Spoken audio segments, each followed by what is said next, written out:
So it's Play Radio for the evening. There we are. Our taboo subject, we're going to talk about the McCann case. Does anybody know how many people are in the studio? We've got 6 people here, and then there's yourself at home or wherever.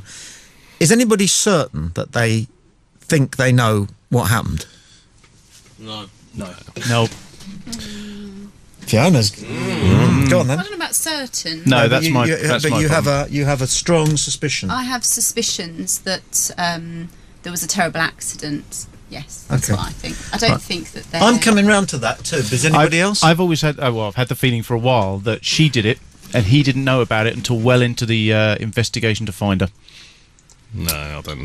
No, that's how you keep that for your husband. I'm quite happy to say that I think this is all wild speculation, and actually what it shows is the British public in its worst possible light, which is the same possible light that gives cause to lynch mobs and God knows what else, because just over the period of 3 weeks, 4 weeks tops, the climate in the country has changed from everyone coming together to look for a little girl across Europe who's disappeared to actually wanting this woman put in a dungeon, i.e. her mother, and tortured into a confession. And it's fucking appalling, actually. It really is appalling. It's the worst symptom of human nature in society. And the thing is, the British do it so well. Yeah. That's the really disturbing thing about it. I can't put my hand on my heart and say they had nothing to do with it, because I don't have access to all of the knowledge. But I do believe the Portuguese police are probably the biggest bunch of corrupt bastards I've ever witnessed in my entire life. And in a number of the newspapers today, there's a story about another Portuguese mother who's currently in prison for allegedly murdering her daughter. And she was, as part of her interrogation, as it was called, for 22 hours, she came out of it black and blue. And the Portuguese police said it was a failed suicide attempt. She tried to commit suicide by chucking herself down the stairs in the police station, like you would. But the allegation is that they actually beat the confession out of her. Ladies and gentlemen, Duncan Barker.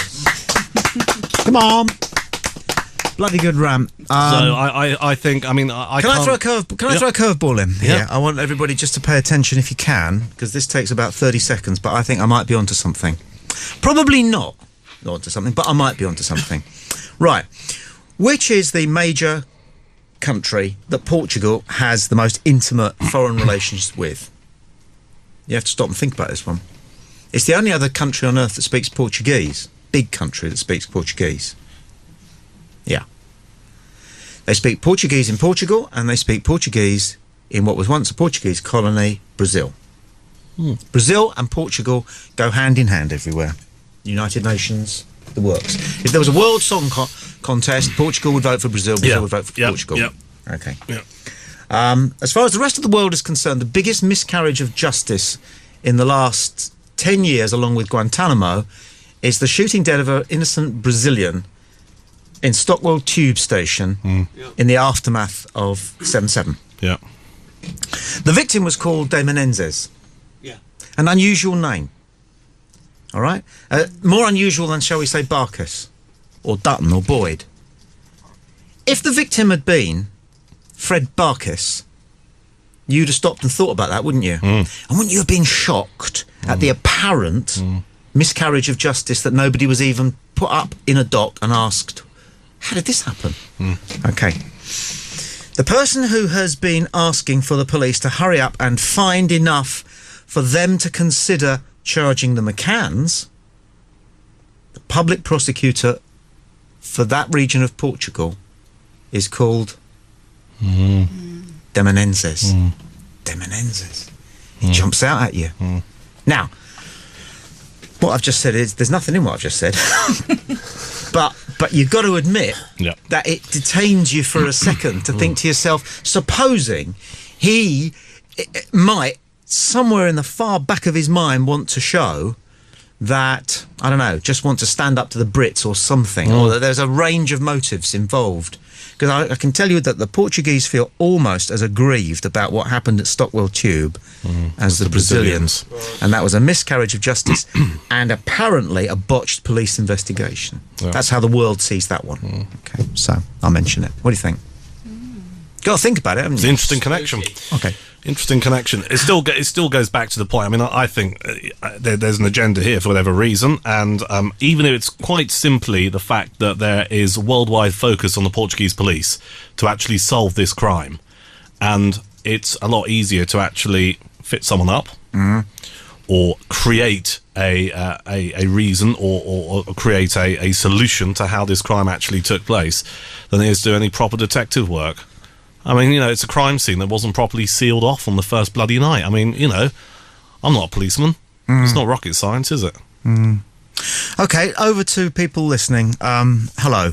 If you want to put an email together and send it in and vote or something, not vote, that makes it sound cheap. What I'd like to do, Tom, is just explore this whole area because this is the thing that, there's two separate areas here. One is a missing child, okay, which you can't ignore, in fact should be at the forefront of everyone's mind. But what absolutely terrifies me, and I'll make the point again, is over the course of 3 to 4 weeks, the pendulum of public opinion has swung in such a way that, and bear in mind these people vote, bear in mind these people have reasonably, you presume, responsible jobs, that they've gone from absolute sympathy for a mother to actually believing that she's probably killed her daughter. And the reason that phone-in was pulled on that radio station was because some of the calls coming through were just so vitriolic.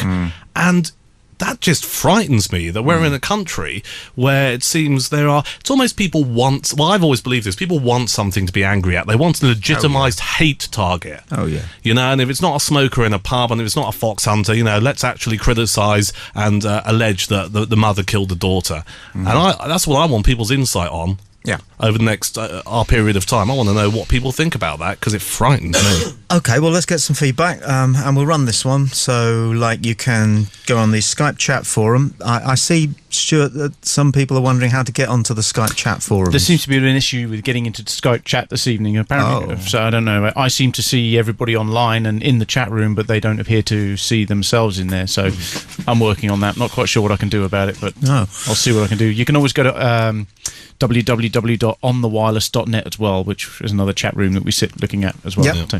Emails, the email address, if you want to email thoughts on the McCann case, studio@playradiouk.com. Adam Stone's emailed, I had a gut feeling from day one that there was more to this, the McCann case, than meets the eye. And I think it will ultimately be revealed to involve either both one or or both of the parents. The way they've whipped up media frenzy that hasn't been seen since Diana. That's probably true. He goes on, the thing that really, really angered me, however, putting the case to one side, was that I took my 4- and 8-year-old to watch a cartoon movie at the Pictures, and an advert popped up, voiced by Judi Dench, to highlight the Madeleine McCann situation. This frightened the hell out of my girls, and I feel that it was a totally inappropriate forum, and I totally lost my sympathy for the parents at that point. This has been elevated to a religion, and the sooner a resolution in one direction or another, the better.